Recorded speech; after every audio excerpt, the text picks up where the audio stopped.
And good afternoon. This is a CBS News special report. I'm Maurice DuBois reporting in New York. We are coming on the air now as President Biden is about to deliver remarks right there in the Roosevelt Room, just steps from the Oval Office, after getting an update on the assassination attempt on former President Donald Trump. Trump says he was shot in the right ear at his campaign rally yesterday, shocking all of us across the world, and he has since been released from the hospital.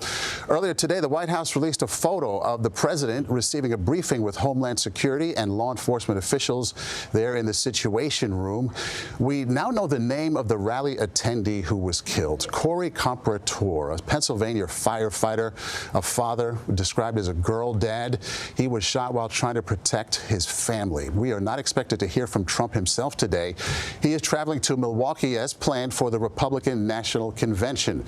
This morning, Trump posted on Truth Social, "In this moment, it is more important than ever," he said, "that we stand united and show our true character as Americans, remaining strong and determined and not allowing evil to win."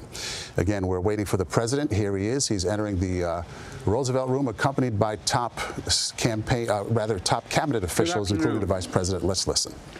Last night, I spoke with Donald Trump. I'm sincerely grateful that he's doing well and recovering, and we had a short but good conversation. Jill and I are keeping him and his family in our prayers. We also extend our deepest condolences to the family of the victim who was killed. He was a father. He was protecting his family from the bullets that were being fired, and he lost his life. God love him. We're also praying for the full recovery of those who were injured, and we're grateful to the Secret Service agents and other law enforcement agencies and individuals who risked their lives literally for our nation. As I said last night, there is no place in America for this kind of violence, or any violence for that matter. An assassination attempt is contrary to everything we stand for as a nation, everything. It's not who we are as a nation. It's not America. And we cannot allow this to happen. Unity is the most elusive goal of all, but nothing is important than that right now, unity. We'll debate and we'll disagree. That's not going to change, but we're going to not lose sight, in fact, who we are as Americans. Look, Vice President Harris and I were just briefed in the Situation Room by my Homeland Security team, including the Director of the FBI, the Secretary of Homeland Security, the Attorney General, the Director of the Secret Service, my Homeland Security Advisor, the National Security Advisor, and we're going to continue to be briefed. The FBI is leading this investigation, which is still in its early stages. We don't yet have any information about the motive of the shooter. We know who he is. I urge everyone, please, don't make assumptions about his motives or his affiliations. Let the FBI do their job and their partner agencies do their job. I'm instructed that this investigation be thorough and swift, and the investigators will have every resource they need to get this done. Look, as this investigation continues, here's what we're going to do. First, Mr. Trump, as a former president and nominee of the Republican Party, already receives a heightened level of security. And I've been consistent in my direction to the Secret Service to provide him with every resource, capability, and protective measure necessary to ensure his continued safety. Second, I've directed the head of the Secret Service to review all security measures for the Republican National Convention, which is scheduled to start tomorrow. And third, I've directed an independent review of the national security at yesterday's rally to assess exactly what happened. And we'll share the results of that independent review with the American people as well. And finally, I'll be speaking more about this tonight at greater length from the Oval Office. We must unite as one nation. We must unite as one nation to demonstrate who we are. And so may God bless you all, and may God protect our troops. Thank you very much. Mr. President, when you spoke to President Trump yesterday, what did he tell you, sir? Mr. President, shifting our campaign strategy, Mr. President. Okay, we're watching there as President Biden delivering very brief remarks there inside of 4 minutes by my count here, maybe 3 minutes, just kind of updating us on the investigation as it moves forward there in the the Roosevelt Room, just steps from the Oval Office. Let's bring in Chief White House correspondent Nancy Cordes right now. Nancy, what are you learning about his schedule this week? I know there are going to be some changes, obviously, to what has happened. He is now in a whole different role than he was 24 hours ago. Well, most notably, Maurice, we just learned from the president himself that he plans to give an Oval Office address tonight. That is something that is very rare, usually withheld for the most serious situations in this country. So very notable that he has made that choice to do so tonight. He was planning to head to Texas tomorrow. He was going to be attending an event at the LBJ Library in Austin, where he was scheduled to make remarks on the 60th anniversary of the Civil Rights Act passage. That has been canceled, postponed rather, because he says he's going to do it 10 days from now. So he'll be here at the White House continuing to get briefings from his national security advisors, some of whom you saw there in the room with him for that speech, not only the vice president, but also the attorney general and the Homeland Security Secretary. Maurice? You don't want to overstate it, but just 24 hours ago, Nancy, the question was, could he function? Was his mental acuity up to the job? And now we're in a whole different phase right now. He has moved on to commander-in-chief and so forth. What are they saying, if anything, about that behind the scenes? No question that the focus has shifted, and you're not going to find many campaign officials who are disappointed about that. Though, of course, they wish that they were not in the situation they are in now, where you have at least one individual who has passed away, others still fighting for their lives, and a former president and a current candidate who is wounded himself. So, what we're told from the campaign is that they've taken down their ads. They have paused campaigning for now.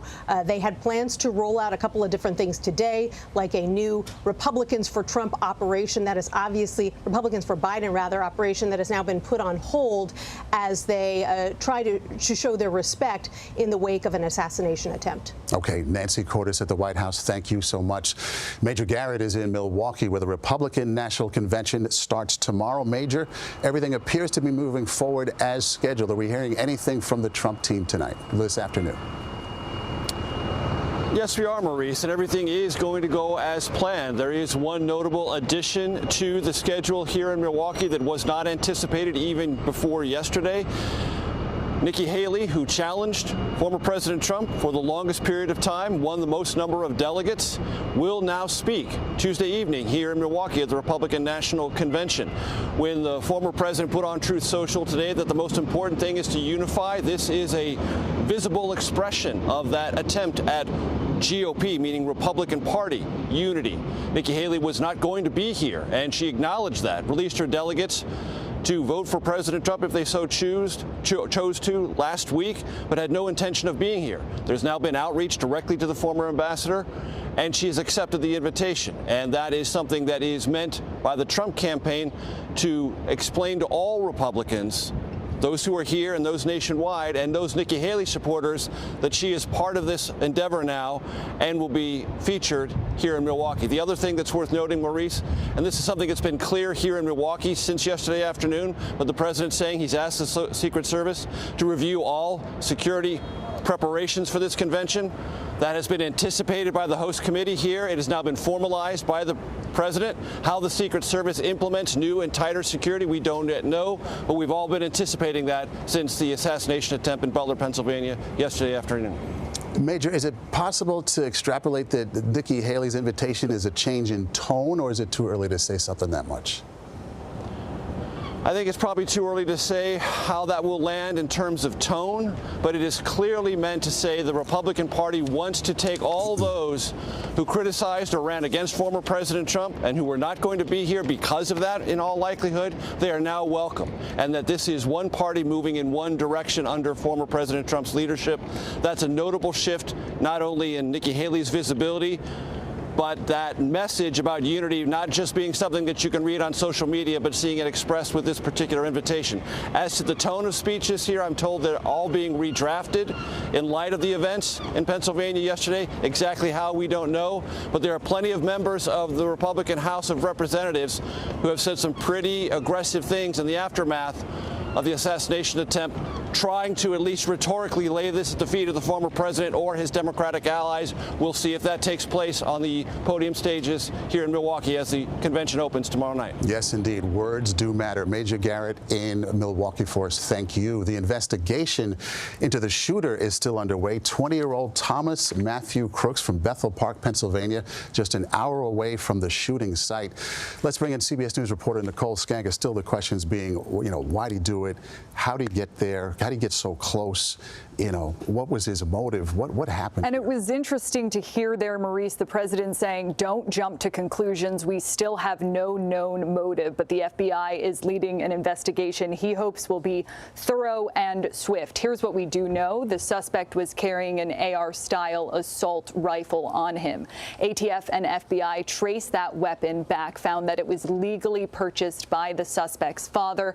In addition to that, law enforcement finding materials described as incendiary or explosive in his vehicle and some sort of mechanism on his person that is thought to trigger those materials. This investigation still underway. I'll also point out the president there saying that he has also directed the Secret Service director, in addition to reviewing all of the security protocol around the RNC, to ensure that every resource is made available to continue to bolster the former president's detail, and that an independent review will be conducted and made public about just went down on that day. There have been some concerns from lawmakers, perhaps, that Secret Service was not given the resources it needed. We are told that former President Trump's detail grew back in June. He was given additional counter sniper teams. Certainly now, despite the tragedy of yesterday, some relief that there were 4 teams at that event. Given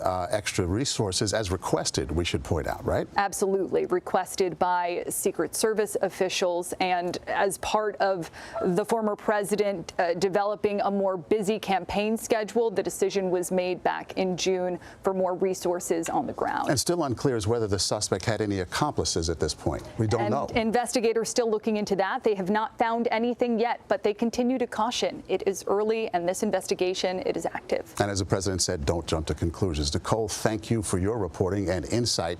Our coverage will continue on CBS News 24/7, your local news, and tonight on a special edition of the CBS Evening News with Norah O'Donnell from Milwaukee.